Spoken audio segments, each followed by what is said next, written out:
startup,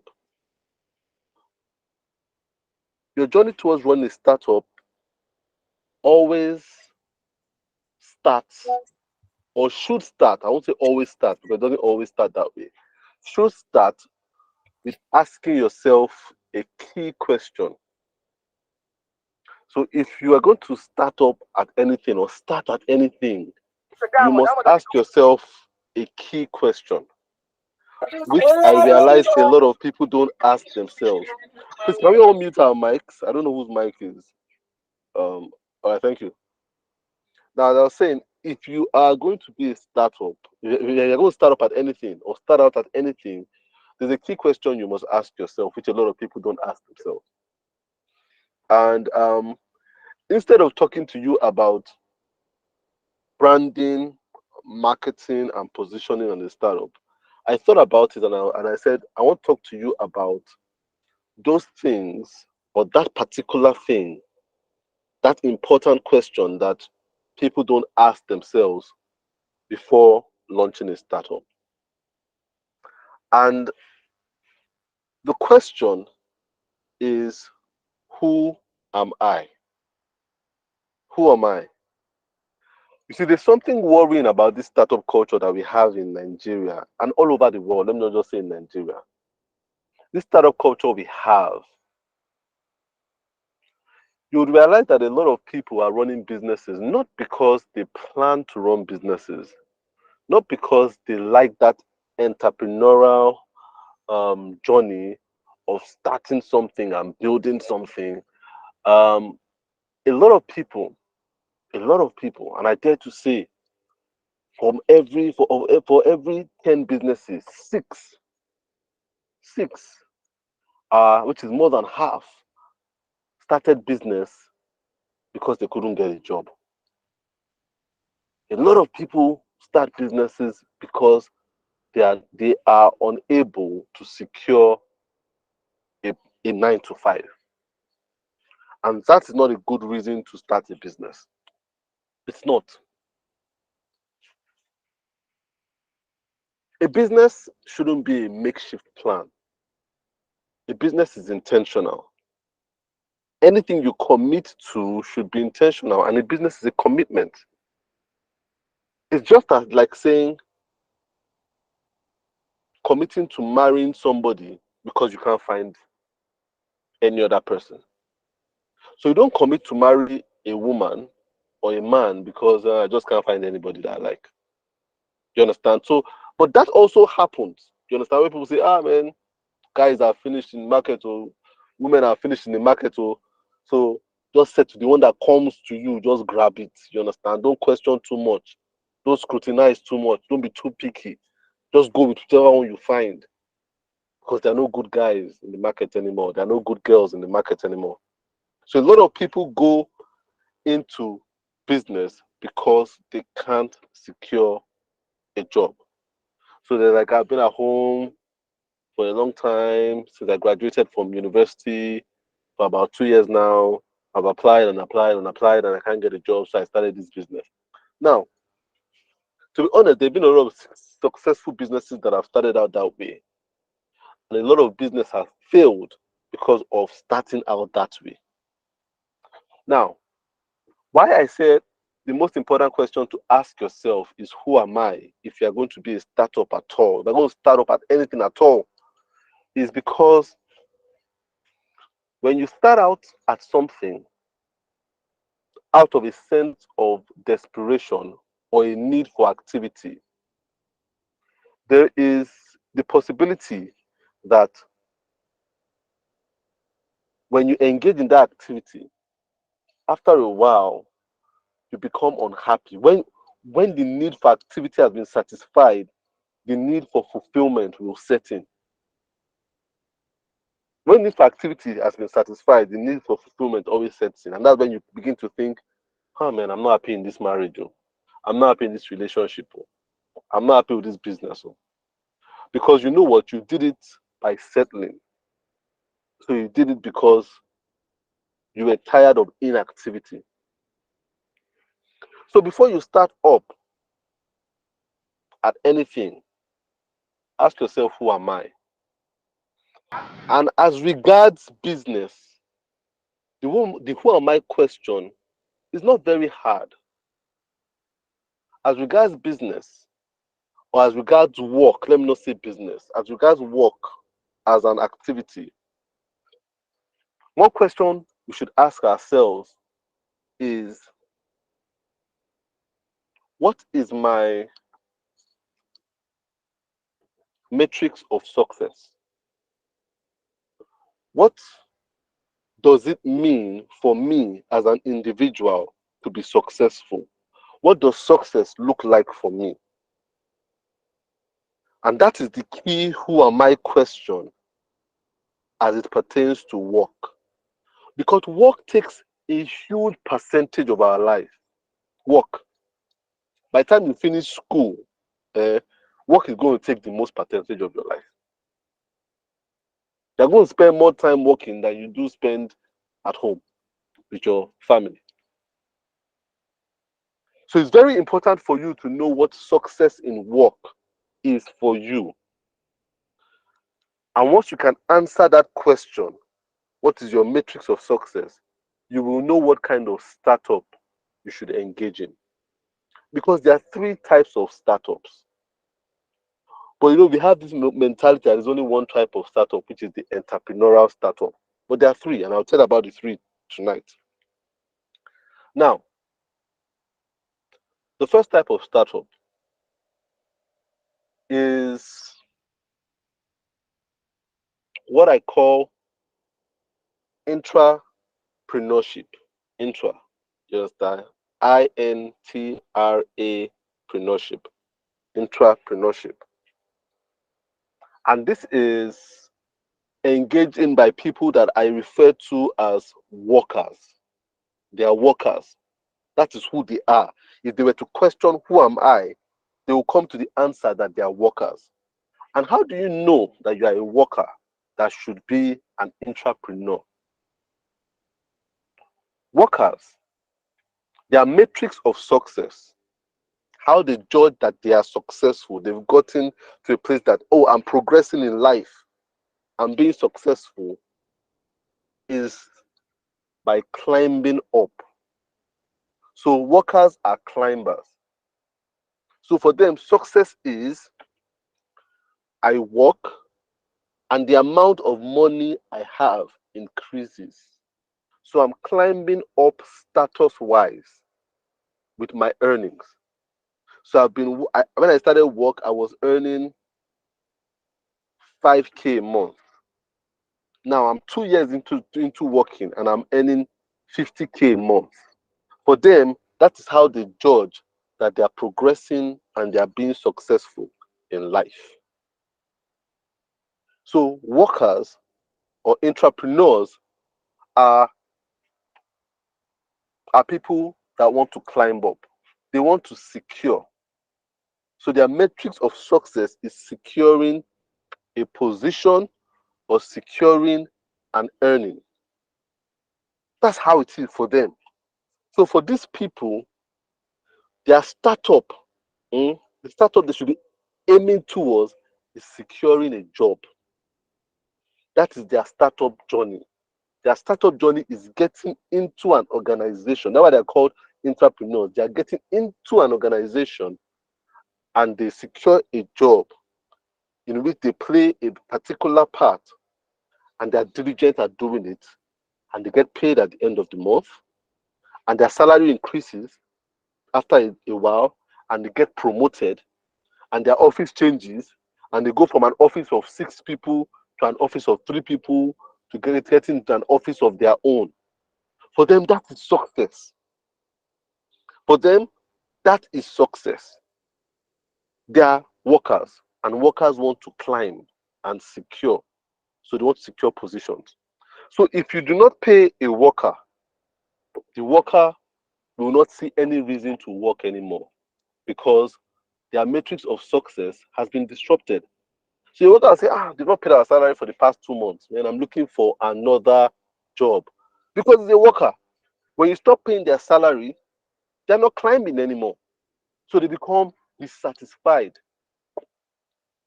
That's who they are by nature. That's who they are. That's how they judge their own success. There must be progress. You understand? So if you're working in a place and you're paying their salary steadily, but you're not promoting them, they become dissatisfied. They want to get that promotion letter. They want their position to change from graphic designer to senior graphic designer to creative director. For them, it's very important. That change of title, very important. They want to go from doctor to consultant. Very important for them because they're workers. They want to climb. They're entrepreneurs. Securing securing a position or securing an earning is their matrix of success. Their startup is finding a job. Now you have the second category of people. Now when they ask themselves, who am I? Their answer is that they are entrepreneurs.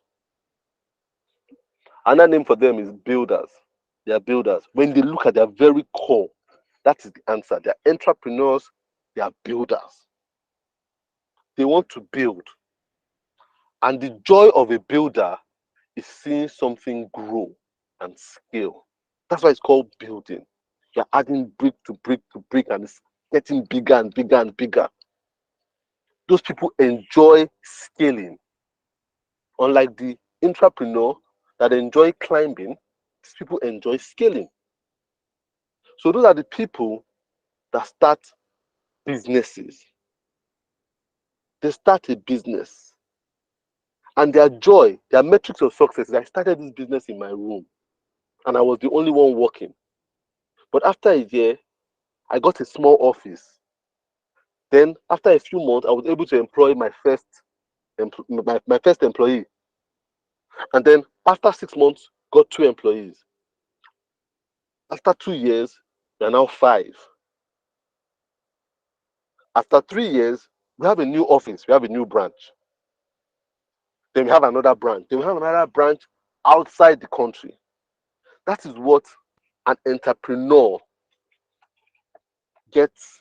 That's his measure of success. The fact that what he started as small, he has built and has been able to scale up.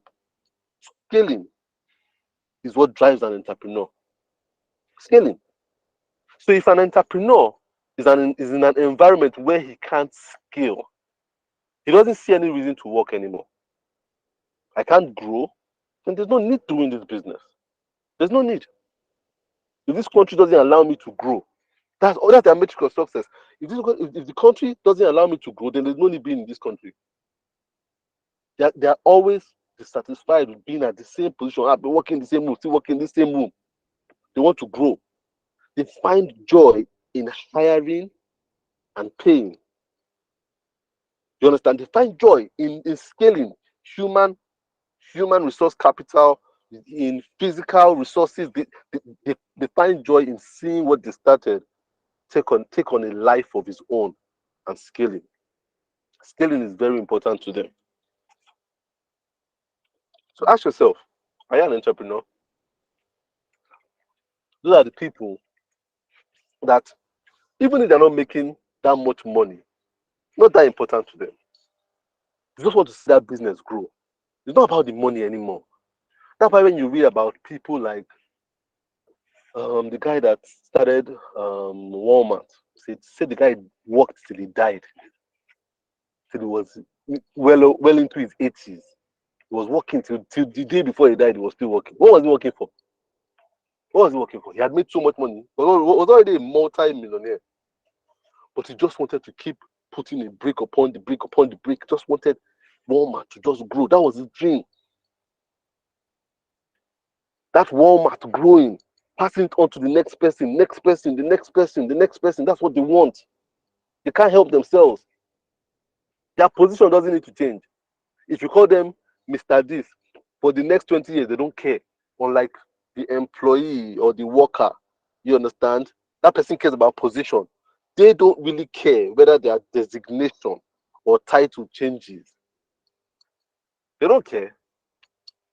A lot of them don't care. Bill Gates doesn't care whether you call him doctor or you call him professor tomorrow. Even if he acquires it, he doesn't care. but he cares about the scaling of his company. Elon Musk cares about the scaling of his company. He doesn't care about the title that comes before his name. So ask yourself, are you an entrepreneur? Are you a builder? The third category are people I call infopreneurs. They're infopreneurs. So remember, we have entrepreneurs, and we have people called infopreneurs. And these people are influencers. They're influencers. Not like the abuse of the word influencers we have today. 'Cause I don't think no, it's not all those people that are waiting for one brand to come and tell them to do something, and the brand will pay them. And then no, those guys are not influencers. Those guys are workers, but they're just taking on that position. They're not influencers. There's those people that are just selling for one brand today, go to another brand today. What people call influencing today is um is premium working, where you can work with different companies, and based on your image, you can sell and they will pay you. Mm-mm. Those are not influencers. So don't mix up that word influencers. The people that call themselves influencers today are not influencers. They are people that manipulate your mind to buy a product so that they can get paid by the owners of those products. The real influencer, their metrics of success is impact. They want to impact lives around them. That's their matrix of success. It's not scaling, it's not climbing, it's impact. So influencers are very particular about their name, their personal brand. Because for them, it's about other people around them saying, this guy, you, that book that you wrote touched my life. That's your YouTube channel helped me to develop as a person, help me to train my children, help me to grow in my faith, help me at this very down. So their own is impact. That's their metrics of success. They want their impact to grow from person to person to person to person, from generation to generation to generation, and even outlive them. So people can say, wow, you must read this book. You must listen to this podcast. You must watch this YouTube channel. You know, that's that for them is how they know that they are doing well in life, by how many lives they've been able to touch. Now, these people are not interested in employing anybody. They're not interested in employing. They're not interested in having an office. They would rather work from home and create whatever content, or write whatever book, or write whatever music. All they want is an environment that allows them to do that thing that they put out there and get feedback from people about how those things have influenced and inspired them. So they're influencers, they're infopreneurs. They want to propagate an idea. There's an idea they have in their mind, a value that they have. It might be a religious value, a spiritual value. It might be an academic value. It might be, but it's something that they believe so strongly in that they want to pass from person to person to person to person. So the more people are able to adopt that value, the more successful they feel. And among these categories, you have people like writers, authors. Authors are influencers. An author doesn't want to hire 50 people to work for him. He doesn't want an office. He wants to write from his room. You understand? But the author wants 1 million people to read their book and to say that the book changed their life. The author doesn't want a situation whereby you buy their book and you put it in their room and give them the money. They don't care about that money. It is the impact of that book. The fact that you can read their book and recommend their book to somebody else, and then even recommend it to your children, and your children recommend it to their own children, and it spans for generations and generations. They don't care about money. They care about the fact that when they leave the world, someone will say, this man, this woman did this. There was a story about Chinua Achebe some years ago when 50 Cent wanted to use the name of his book, Things Fall Apart, for a movie he was doing. And he wrote to Chinua Achebe and said he wanted to, use the name of the book, Things Fall Apart, for his own project. And he was offering Chinua Achebe $1 million. This was a couple of years ago before Chinua Achebe died. Chinua Achebe said he doesn't want it. Said he didn't want it. He turned him down. And 50 Cent had to change the name of that project to All Things Fall Apart. You couldn't use Things Fall Apart. And people were saying, why did Chinua Achebe turn down that money? And that's good money now, $1 million. I know Things Fall Apart was a successful book, but any author, if you sell your book worth $1 million, you've done pretty well. That's not a small feat at all. And that was the beginning of the conversation. You understand? I'm sure if he had told 50 Cent he would take 2 million, 50 Cent would think about it and probably pay him. That was the beginning of the conversation. But he said no, he turned it down flat. He said he was not going to take it. Because to him it was not about the money. He wanted people going forward when things fall apart, he didn't want to share that glory with anybody. Because that was his baby. He wanted to say, you remember him for that book. That information was his own. He wanted it to spread. He didn't want anything to contaminate it. So you have to think, are you that kind of person that for you work is about having an idea and a value that you just want to impact people with. You're dissatisfied about how the mentality that people have about something or an approach that people have about something to you feel it disturbs you. So as an infopreneur, what you want to do is making your life's work to educate people, teachers. They're normally teachers. A musician on a good day is meant to be an infopreneur. You understand? Because they write songs not to sell records. They write songs to express a thought that they want you to connect with. Just like all those things have been abused today. That's why people write rubbish songs. And as long as they pay them, they get endorsement. Those people, they're all, you don't go, they're all workers. You understand? Because all they want to do is climb from here to here, and sell records. But the real singer doesn't really, they write from their heart. And they don't care how much the record company is paying them. What gives them validation is when they go and sing and 100,000 people are singing the lyrics of their song with them. That's their validation. So you need to ask yourself those three expressions of work, whether you're an intrapreneur, entrepreneur, and infopreneur, whether you want to climb or you want to scale or you want to impact or influence. You need to think about it. Because if you don't know your metrics of success, you will become successful and unhappy. And it happened to me. You see, for many years when I got into design, because I didn't know what the expression of work was. I thought it was entrepreneur or employee. And I worked as an employee when I came out of school, worked for my uncle for a while. It wasn't a good fit at all. But I was distracted. Throughout, you understand?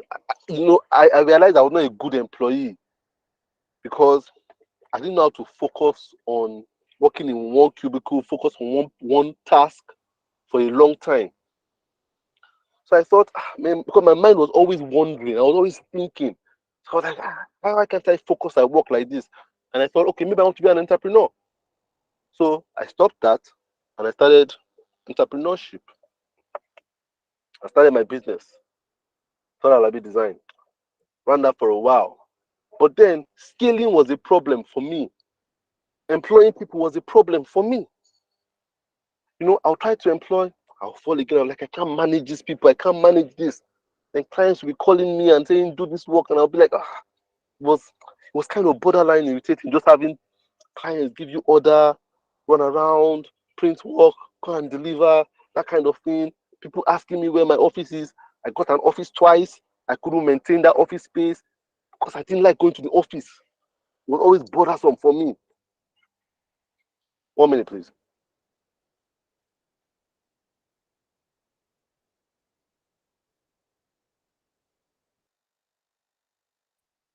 So I have a little bit of a cough. So if I just mute my mic for a while, I just want to start to drink some water.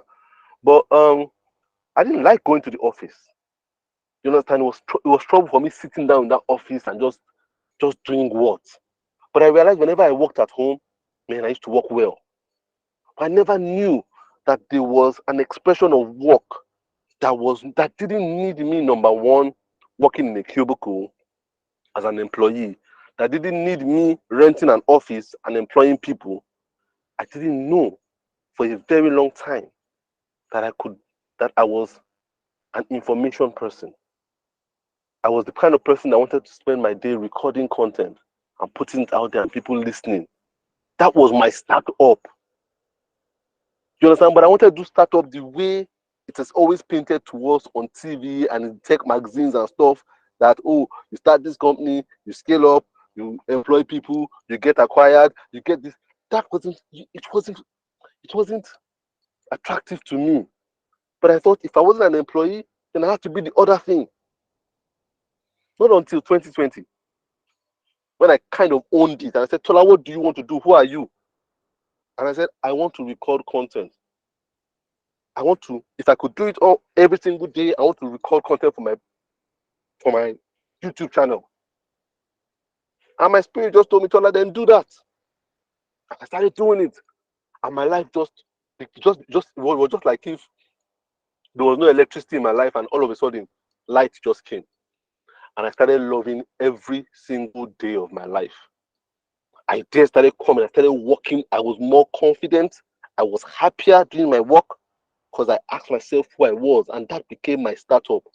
There was no pressure within me to say, I need to go and get an office. I need to employ people. I need to grow from this. And I started knowing what my metrics of success was. And I started getting more of it because more and more people were calling me and telling me, oh, I listened to your stuff. You changed my life. I've listened to it 10 times now. It's still helping me. I recommended it. I'll go on Twitter. I'll see people saying, I just listened to Pro Masterclass podcast. And I was still successful. And I stopped comparing myself to the other people who their metrics of success was climbing or scaling. I owned my metrics. And that's what I want to tell you today, that some of you are going into startups in this way that you always learned it without asking who you are. Some of you are working to satisfy your parents' metrics of success. So your parents' metrics of success is, let Jide buy a car. Then when Jide buys the car, Jide is doing very well. He has bought a car now. He now has an office on the island. His house, he has a 2-bedroom apartment. And that is their own metric of success for you. Jide, does that make you happy? Does that make you fulfilled? Jide needs to ask himself, do I really feel happy with this office that I have? Do I really feel happy that at the end of the month I'm thinking of how to pay 50 people? Do I really feel happy that I've been promoted to assistant director, but then I get to travel and I don't like traveling? Or do I really feel happy that people are saying, Jide, I like your YouTube channel, but I'm not making money?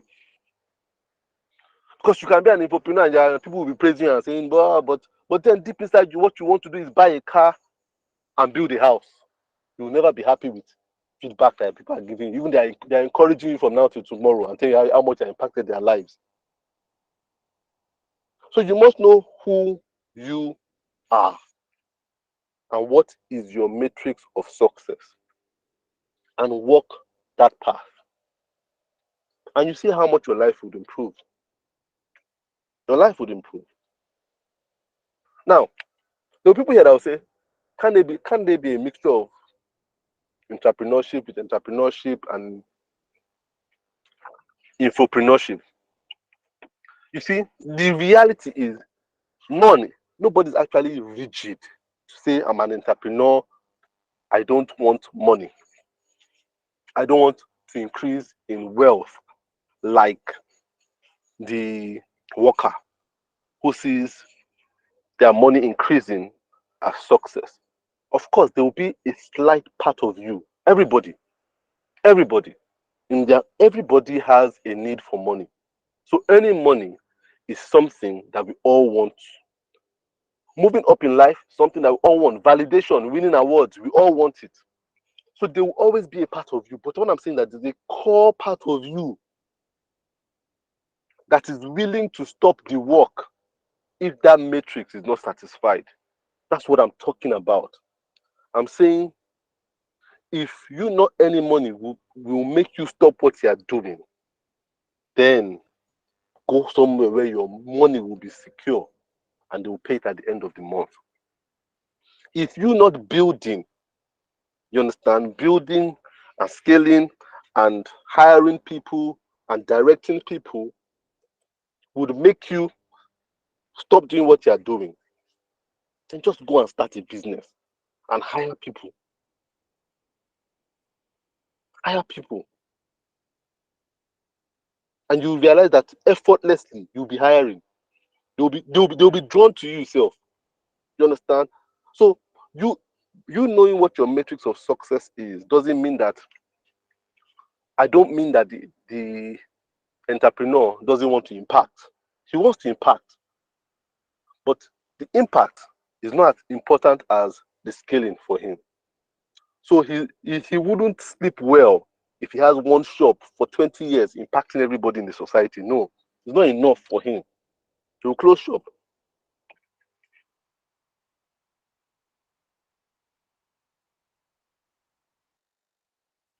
He will close shop because he can't open a second store.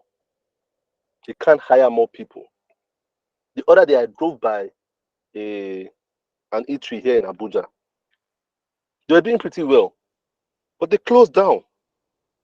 And I wonder why they closed down. And I got to realize that they closed down because they couldn't move out of Abuja. And for them, it wasn't worth it. It wasn't worth it being an Abuja eatery. Full stop. They wanted to move out, but the laws and policies in Nigeria wasn't allowing them to move out. So they stopped. They said it's not worth it. Not worth it if you can't scale. If it wasn't because it wasn't scalable, they stopped. And I used to have a partner that was like that too. So whenever we talked about ideas, and because we both knew that we're not employee type people, but we didn't understand that one of us was entrepreneurial and I was more of an influencer. So every time we were talking, we was always talking about scalable idea. Was like, is it scalable? And I was like, does it matter? And he was like, but it's not scalable now. And I was like, it doesn't really matter. And like, if it's not scalable, nobody will buy it. Nobody will buy the business at the end of the day. And I'll be like, to be honest, I don't want anyone to buy my business. I want to stay with the business so that people remember that it was Tola Alabi's business. You understand? So, and I always to wonder why we used to have this slight difference in opinion. But because at his very core, scaling was very important. He was a true entrepreneur. Scale, it was like, if it's not scalable, we can't scale it. Why are we doing it? But I was like, as long as it's impacting, why does it need to be scalable? Why can't we run like that for the rest of our lives? You understand? That's the way it is. I had a friend the other day, invited me to his son's birthday. And in the middle of the birthday, he just called me and said, okay, I want to come out and see something. And I went out and he showed me a car he has bought. Very nice car. Tear rubber car. Beautiful car. I said, yeah, this car, the organization just gave me. And he put on the car and showed me the car and stuff like that. And it was a great car. And he said, and I could see, because my friend, we friend for a long time, I could see how proud he was of himself that he had this car. But he has been working in the organization for 15 years. And for me, I was like, oh my goodness, I'm never going to do that. 15 years, you give me a car. And that's not worth it. All. But for him as a worker, he was like, I can change my car. You understand? I can change my car. I can drive my car to my father and show him this is the result of my work. You understand? For him, he's pure worker. You understand? For him was the kind of validation he wanted. He had a car, a new car, brand new car. It was beautiful, to be honest with you. But for me, I'm like, I don't care if I have a car.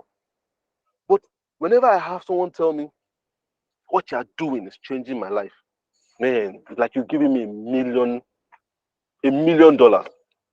I will feel happy for the rest of the day. I keep all my messages. People tell me what you're doing is changing my life. You just help me, just help me.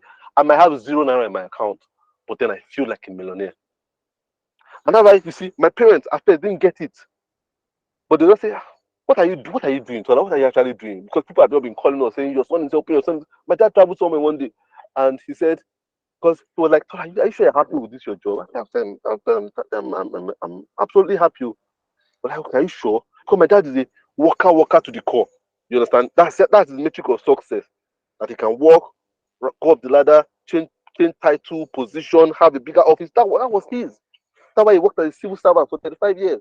But we are different in that sense. So when he see me and he's saying, at your age, I had 2 cars now. I had a nice house. I was traveling the world. So he was thinking I was not happy with my life. But I told him, Daddy, I'm very happy. So sometimes he doesn't believe me. But the time went somewhere, traveled somewhere, and the person's son heard his name. I said, oh yeah, Tola Alabi's dad, right? Oh, man, your son is really helping me, really helped me. I listen to his stuff every time. And my dad came back and the first time he said, what are you doing that? This guy in a different place said he knew you and you are affecting his life. So he really wanted to know what I was doing because a lot of times when they go out, they hear a lot of people validate what I'm doing. You understand? So they now understand that, oh, my own view of success, my matrix is different from theirs. So they celebrate that. So some of you are competing with your siblings, but your matrix of success is different. And sometimes a parenting thing, because we kind of think matrix of success should be equal, but our parents should understand what each child is doing. You understand what each child is doing and allow them to all follow their path in life. But if there's anything I'm going to take from here today, is that one question you need to ask yourself. Who am I? What is my startup? Who am I? If you're a worker, your startup is a job. That's what you should start up at. Get a job. Once you're not satisfied with that money, get a better job. Once they're not promoting you enough, get a better job. You'll be happy. You understand? You'll be happy. Don't compare yourself. Don't this rubbish comparison that but I won't have control of my time. No, no, no. Even if you have control of your time without money, you won't be happy if you're a worker. So stop admiring the person that has control of their time and is sleeping at home while you are in the office. If you had what that person had, without the promotion and the salary, you won't be happy. So you're in the right place. You're just being envious of what's happening on the other side. So your startup is a job. You're in the right place. Don't go and start a business. If you like to build things and to grow things and to multiply and to see your business growing, you're an entrepreneur, stay there. Stay there and watch your business grow. Watch it grow. Watch it grow. Watch it become global. You understand? Watch yourself employ people and they're able to take care of their families because of this thing that you've established, which is a business. That's what makes you happy. That's what makes you happy. That risk of taking business, of taking a loan and not knowing, hey, how will I pay back this loan? How will I pay my staff? That's your adrenaline. Own it. Don't let anybody make you feel like your life is odd. That is your startup. Own it. So your startup is a business. The other person, their startup is a job. If you're an infopreneur, you're an influencer, your startup is a practice. A practice is different from a business.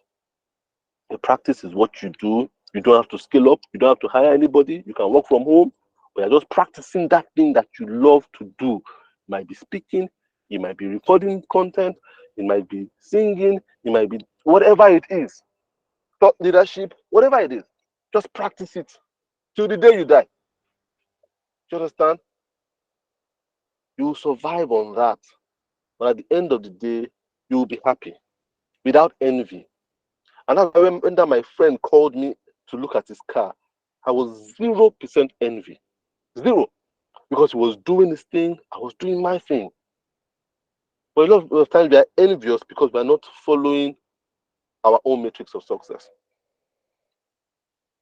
So at this point, I think I have about 10 minutes more. And I think I want to give some people some a chance to ask some questions. So I'll stop right here. But I hope someone is going to get some clarity from this.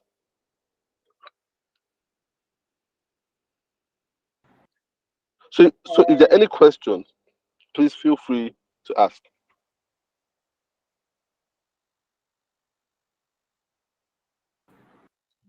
All right. Thank you very much, sir.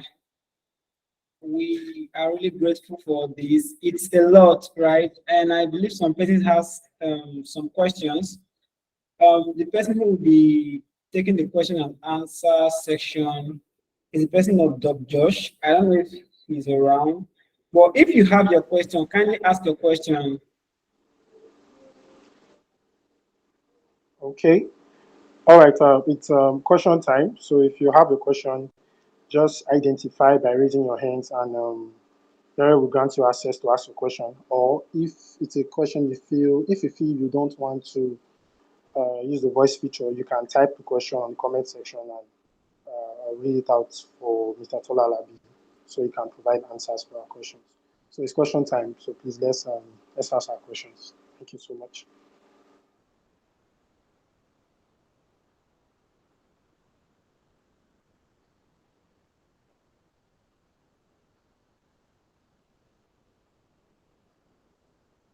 Do we have questions?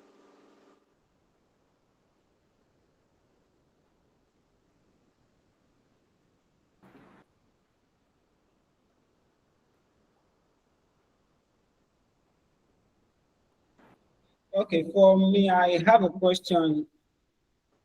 So, basically, you talked about the entrepreneur and the infopreneur. Can everyone hear me? Yeah, go ahead. So what happened if, for someone who has um, the maybe two personalities from these you mentioned? How can person go about it? Like someone who wants to be an entrepreneur and an infopreneur, or someone who wants to be an entrepreneur and an infopreneur. How can the person chat his way through or chat her way through? Okay. And I guess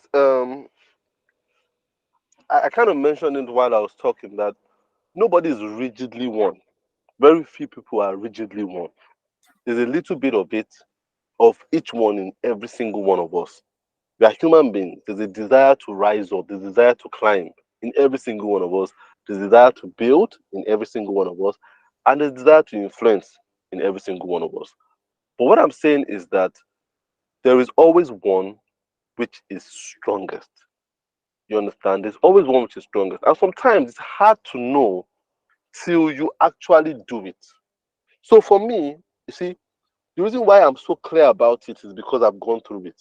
I've worked as an employee, I've worked as an as a business owner, and I've worked as an influencer. You understand? But I had to go through and say, I'm here. At the end of the day, I kind of realized that just didn't hit the spot. It just didn't hit the spot. You understand? So when you work as an employee, you're in a good place, good office, salary comes on time, salary is good enough, but in the end, I'm like, I just don't feel comfortable. Then I tried the business and I tried it, and it was good. Clients were coming, but then there was always a pressure on me, just saying, I'm not satisfied with this client life or working on brief and stuff like that. I used to, you see, I used to feel some anxiety whenever my phone rang. Even though I loved the activity I was doing, I didn't like that client. The client is coming. and I wasn't sure what the brief was going to be. You understand? So, but I didn't know how to articulate it that I'm not satisfied with this, even though the business was growing. Even though the business was growing, as I was building, it was growing, and people were coming to me saying, "Sir, can I work with you? I would like to work with you." They were even saying I work for free self, and I was turning them down. I didn't know why, but because I just realized that employing wasn't attractive to me. That scaling wasn't attractive to me. It was scary to me. You understand? So sometimes you need to try. And so if you feel like you have that a little bit of an infopreneur in you, whereby you feel like, oh, you're just an information person, you're an ideas person, you have some values that you don't want to put out there, you can try it. You understand? Give some time to doing it. And then if at the end of the day you realize that I don't like this situation of not visibly growing. You understand? Where it just seems like if for the past how many months I've just been working from this particular environment that seems unserious. If it seems unserious to you, because some people they can't do what I'm doing, which is make content, write stuff, speak at no, they can't do because for them it's like it's too unserious. I've had it up there, but I feel unserious. I feel like I'm unserious. I feel like I'm wasting my life. Just pack if you feel like you're wasting your life, just pack it up. You understand? Some people, if they don't work without wearing a tie, that is not one tie or iron shirt, or they put starch on something, they have not worked in that. For them, it's not work. Don't ever call it work. If they don't wear shoes and they're wearing jeans, no, it's not work. Oh. That I'm not wearing tie. It doesn't make sense. So, and I thought that my dad was a good example. The time my dad, when my dad told me, I can't go to work, you're carrying backpack. You should get a briefcase. So he got a briefcase and gave it to me. I said, I can't carry this thing. I can't carry the briefcase. Because to him, carrying a briefcase and looking official and corporate was part of the metrics of success for him. Even my wife too says it. She's like, for her, work is wearing good work clothes, high heel shoes, corporate, get into a car, a driver drives you, and that shows that you're working. But for me, I can't. And I will go out and one driver is waiting for me. What if in two like I woke up in the morning and say I want to go out to then 5 minutes I don't want to go. I'm that kind of person. I don't feel like going out anymore. But driver has come, so I have to go inside the car. You understand? That's not me. Just what I'm saying. I remember when I told my wife, I told my wife if I'm going to design that when I was still working as a business owner, an entrepreneur, I told my wife, why can't I have a bed in my office? Why? I need a bed in my office. Because every time I come to this office, I sit down on this chair. After like 10 minutes, I want to lie down in bed. And I want to be able to walk and go out and watch TV, watch a football match and come back and work. But that just didn't seem responsible because it wasn't the right fit for them. But for me, it's the right fit. I'm effective when I'm able to work in that what seems like a lackadaisical environment. You understand? So you have to try it and see what works for you. What works for you? You must just try it. It's when you try it that you realize I really like this thing because there are some things that you like by ideology, but reality you don't like it. Ideologically, you feel you like it. So ideologically, you feel you're an infopreneur. But till you try it and you're like, man, I'm an infopreneur. I want to have a car and 5 houses. And now I now realize it because when I just saw my friend with car and 5 houses, I didn't sleep for 5 nights. You understand? So you know that thing is very important to you. It's very important to you. The fact that you saw someone that has it and it niggled on your mind for so long, then you know that thing you're doing is not hitting the spot for you. So you must try it. And that's why as you say, it's a startup journey. It's a startup journey. But not everybody's startup is a registered business name, do a logo, hire people, scale up. Too many people say that thing too much. They make it the norm. But not everybody fits into that mold. But you must try it first.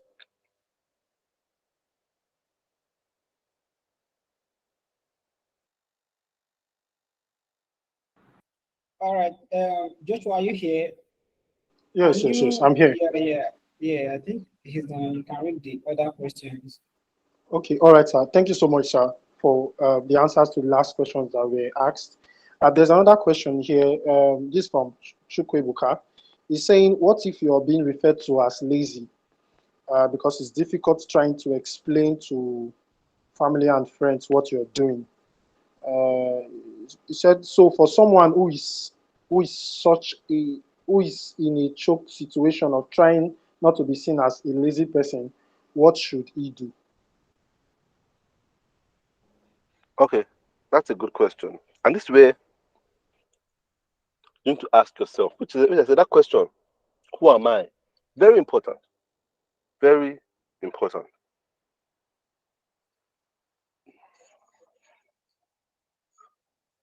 Now, Chukwuebuka, what is most important is not what people refer to you as. It is what you know you are. So I'm going to talk about the Bible here because that's always my reference. Doesn't matter what people think you are. People will always misinterpret. And that's why in the time of Jesus, was Jesus came after John the Baptist. So John the Baptist came before Jesus. When John the Baptist came, he was a no-nonsense person. You understand? No nonsense.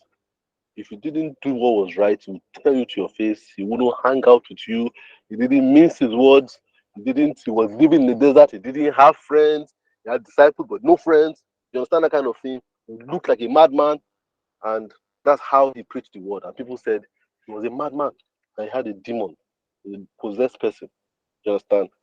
Then Jesus Christ came and was hanging out with people. People that they never thought he would hang out with, people that they thought that he would have to judge. You understand? You hang out with them, go to their house, visit them, eat with them, stuff like that. And they called him, this man, he's a glutton.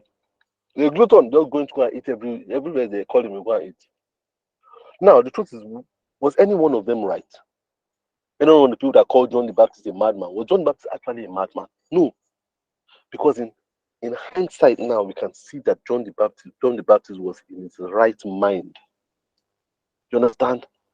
When we look at Jesus' life now, do we look at him as a glutton? No, we look at him as the savior. You understand? For a Christian, that's how you look at him. But people misinterpreted him. They misinterpreted him. They said it was a glutton, a friend of sinners, and stuff like that. So people don't understand. It doesn't matter.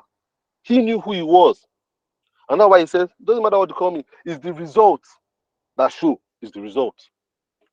You understand? So he says the blind see, the deaf hear, the lame walk. That's what's important, not what you think. Is the result of what is the result of my being a glutton. That matters. So if people see you as lazy, but you know you are in your perfect ecosystem, perfect environment where you work best, the results will begin to speak for you after a while. Doesn't matter who sees you as lazy initially. And but like I said, with my parents, they thought, this guy is not doing anything, not doing. But when they started getting the results and the feedback, they were like, this guy must be doing something. There's something he's doing. Even though we don't understand it, something is doing. The first day they listened to my podcast, they were like, oh man, okay, so we get what you're doing. Because even my parents, for the first time in their life, they're like, that was a good podcast. My parents told me that. Because they get people calling them from the US. You understand that kind of thing? That's it. The results say it at the end of the day. The other day when I got an award, and and I showed it to them, they're like, what are you doing to get an award now? We thought it was just like award, people will go into office and do something. But for them, they were like, how did this come from? But it is the product of your work that speaks for you. So don't start living for other people's opinion. Say, oh, Chukwuebuka is lazy because he's always at home. You understand? He doesn't have an office. He doesn't, when he goes out, not wearing tie and suit. You understand, kind of thing, not progressing. No, no, no, no, no, no, no. You keep your eye on your path. If you feel like you are the kind of person that wants to be producing content, then go ahead and do it. After a while, the people that say you're lazy will be like, Chibuka is my guy, man. My guy, man. I always knew he was a hardworking guy. You understand? That's what they will say after a while. So don't worry yourself too much about it. Don't worry yourself too much about it. It happens every time. Don't you see it on social media today? Don't see it on social media today. There's people that used to produce content, and it used to look useless when they started. Till brands started jumping on it and saying, okay, endorse our brand, endorse our brand, endorse our brand. You understand? That's how it goes. You understand? So it doesn't matter what people say.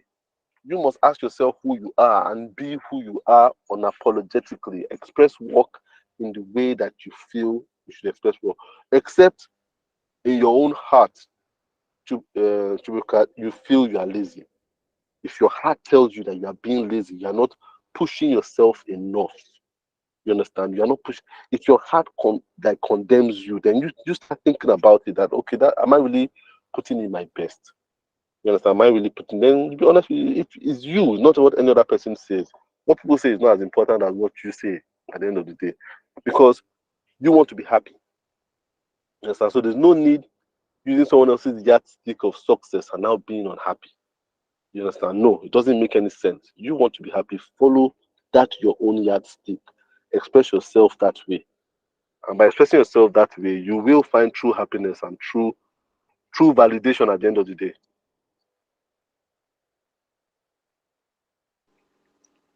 Wow. Thank you so much, sir. Thank you so much, sir, for uh, quality answers we're getting this evening. I want to believe, Chukwebuka, your question has been answered. Okay, you commented on the comment section. Beautiful. So, sir, the last question we'll be taking for tonight is this. Okay, so someone is saying taking decisions is hard for me because I'm scared of what might happen if I transition to the other side. So, like living where I am currently to where I feel I should be. So, sir, please, what advice do you have for this person? Okay, so the first saying that taking decision is hard for them. Yes, sir. Okay, so read that question again, because I don't get where the best person is coming from. Okay, taking decisions is hard for me because I am Okay. scared of what might happen if I transition to the other side, like living where I am currently to where I feel I should be. Hmm. Okay, so when you say living where you are, I don't know if this person is even on this call. Living where you are you talking about living a job, or living where you are as in living a location where you live? You understand? So I'm not getting, there's some things that are not in the right context. I don't know how to advise you. Um. So, but let me. Okay, Okay. Huh. okay, living a job. Okay. So Leaving a job. Okay. Leaving yes, a job. All right. All right. All right. Okay. So now, one thing. This fear of the word the person used that I want to use here. It says decision making. Fear of decision making. It's not a totally terrible thing. No. It's not. Sometimes it's a signal of who you are and how your expression of work should be. And I like the fact that this person has asked this question, because fear of decision making is a strong characteristic of workers. You understand? Um, and I s- and I'm going to say it again. I'm not saying it as a vice that you are scared to make decisions. Sometimes it is a guide to let you know that you are the kind of person that would rather have someone else make all those very weighty decisions that affects a lot of people's lives, while you focus on what you know and what you understand and what is safe. Most of the time, people like those kind of people make the best workers. You understand? Because they have tunnel vision on what they want to do and how they want to do it. But when it comes to making big decisions that could affect them or affect other people's lives, they don't want to do it. And to be an entrepreneur, it is the most,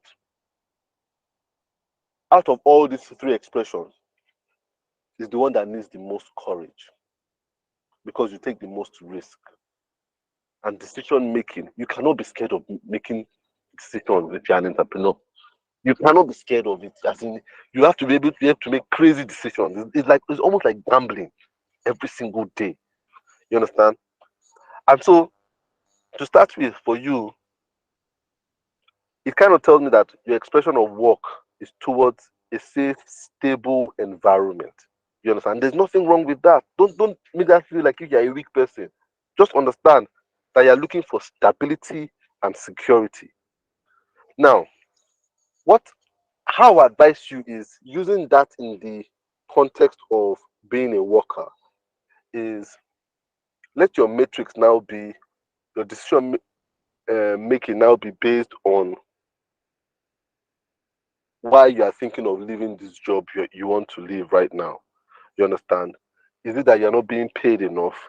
Is it that you don't like the expression of the work in terms of the work description?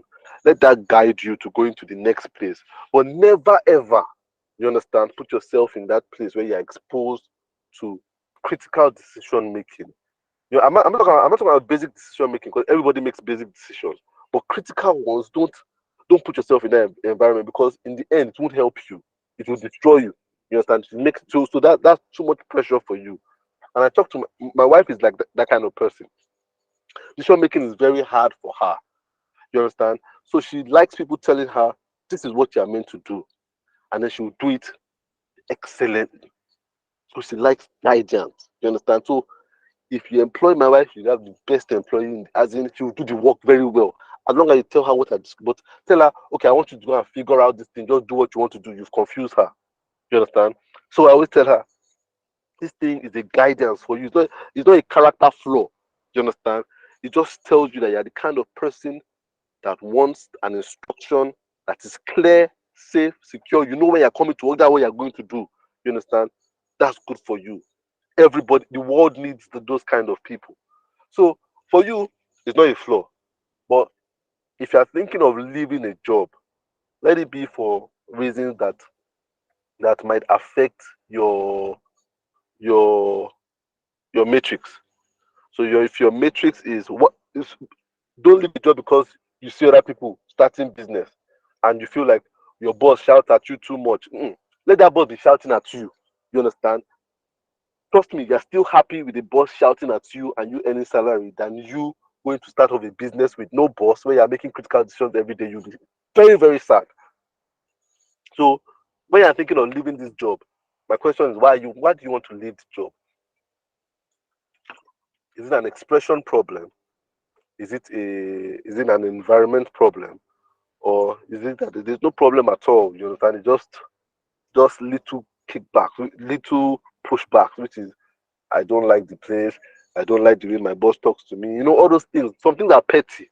You understand that we kind of say we want to leave a secure environment for. Because obviously a secure environment is very important for you as a person.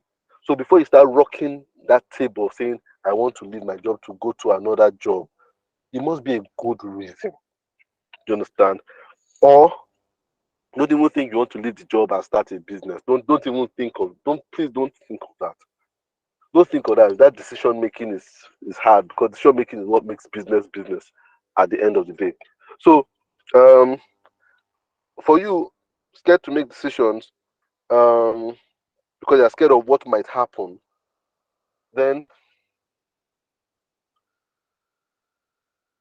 you know what a lot of people will tell you is to try to change and make decisions.